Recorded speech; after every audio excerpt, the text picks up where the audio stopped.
and welcome to the latest edition of the Essential Six, your 6-minute briefing on the world economy and current affairs. I'm Simon Hart, lead international partner at RSM UK, and as ever, I'm delighted to be joined by Joe Brusuelas, chief economist, RSM. Hello, Joe. How are you? Good morning, Simon, and what a Monday morning it is. It sure is. What a week last week was with the US election. So let's start with the US election. So without getting political, Joe Biden has already announced measures where the US will re-engage on the world stage with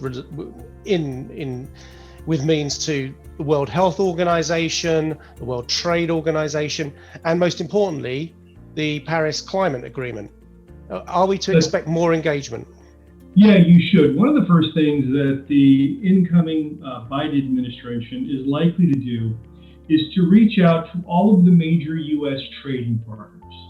Essentially, you should expect a fence-mending tour by the Biden administration, because we're all going to need the global growth and trade channel to get out of the mess that we are in economically, which was caused by the pandemic.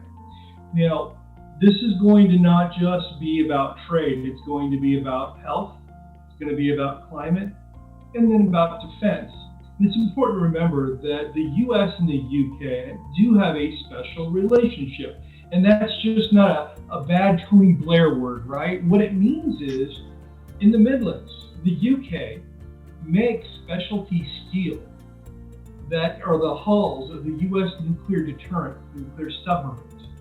In many ways, there's a deep integration in the US and UK manufacturing sector as it pertains to defense. So this does mean going forward that relationship, which has existed for decades, will then become much more important, as it always has been and as it always should be. It's interesting though, so that example on the defense angle with the US submarine fleet, it's those type of connections which are not publicly known. Obviously, they're not they're not declared in the press. They are the vital to both sides, and clearly the US administration will be bearing that in mind. But I'm sure that the night oils are burning in Downing Street at the moment when they try to work out how to create a better or a new relationship with the US. I mean, you mentioned in terms of the world economy as well, in terms of US input. I mean, there's news just today on Pfizer. Tell us about that. Okay. Exciting news.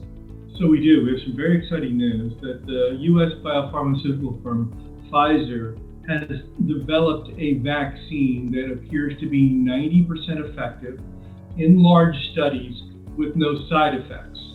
Now, that does not mean we've solved the problem of the pandemic once and for all. It has to go through a very detailed and rigorous scientific process here in the United States to ensure that this reportage, A, is true, and then B, can be translated into a rigorous and globalized production and distribution network. Now, I want to be careful here, because too many people, when we talk about a vaccine or a therapeutic, they sort of think that it's what we call a Hollywood ending, right? You just get one shot and we're done. Now, that's not how this is going to work. It's going to be a 2-dose variety, and it's not going to be effective till after the second dose is delivered. So we're not really talking about solving this problem in 2020. We're talking really about mid to late 2021 at best. But do not mistake just how important this study and this announcement is for the direction of the global economy.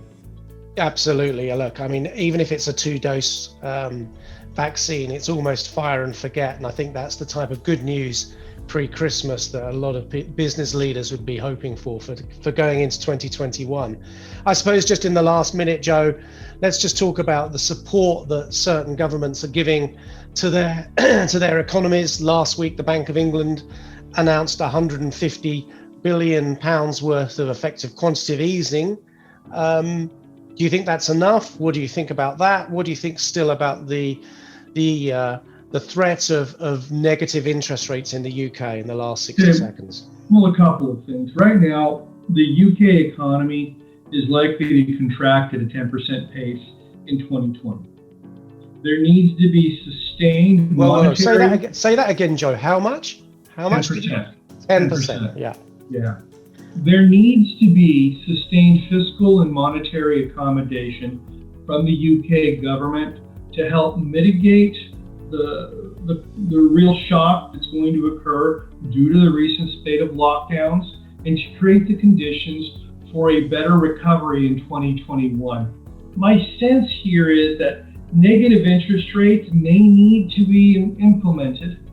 That's essentially a tax on all cash holdings in early 2021 to get the UK economy moving again. But let me say something, that there's sufficient fiscal space in both the United States and the UK to really begin to create the conditions whereby we'll have a more robust transatlantic economy here in the near term. So the central bank will impose negative interest rates if it has to, but this really falls on the Johnson administration, who needs to come to grips with the fact that right now is not the time to worry about the fiscal situation in the UK. Interest rates are going to remain low for a very long time on a global basis, and I don't think the UK is at risk of an interest rate shock or a fiscal disaster simply because they're going to have to prime the pump in order to get the UK economy out of the current dire straits that it is in. And this is something that I think needs to be talked about. Well, Joe, I think it's a topic in itself. We will cover that, no doubt, in a future episode. But just for now, we've covered the US election briefly, some positive news from one of the big pharmas in terms of their research for COVID-19 cure vaccine, and the stimulus that the Bank of England has announced last week. So for now, let's leave it at that. Joe, as ever, thanks very much for your time.